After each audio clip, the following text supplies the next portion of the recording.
Samantala, muling nabuhay ang diwa ng Pasko sa Malacanang nang muli itong buksan para sa pagdiriwang ng Misa de Gallo bilang bahagi ng programang Tara sa Palasyo. Si Dane Golimlim, una sa balita. Muling naringgan ang masayang himig ng Pasko sa Malacanang grounds sa naganap na unang araw ng Misa de Gallo, kung saan nagtipo ng maraming pamilya at magkakamag-anak upang sama-samang ipagdiwang ang simbang gabi.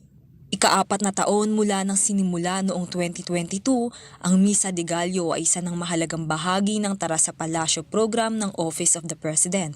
Isasagawa ang banal na misa mula December 16 hanggang December 24, 2025, mula alas 4 hanggang alas 5 ng madaling araw. Ayon kay Presidential Advisor for Poverty Alleviation Secretary Lorenzo Larigadon, muling binuksan ng Malacanang ang mga pintuan nito upang bigyang pagkakataon ng mga kababayan, lalo na ang mga nakatira malapit sa palasyo na makadalo sa simbang gabi.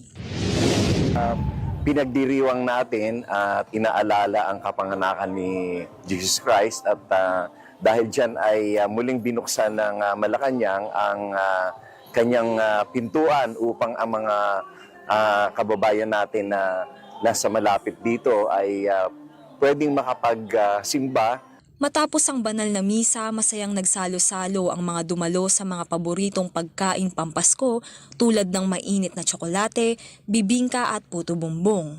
Isa sa dumalo si Kenneth Shua na nagpahayag ng pasasalamat sa pamahalaan sa pagbubukas ng pinto nito sa mga Pilipino para sa simbang gabi. Maganda po, maraming salamat po sa Pangulo at sa inyo lahat. Salamat po sa inyong pagtulong sa Pilipino na maranasan ang simbang gabi.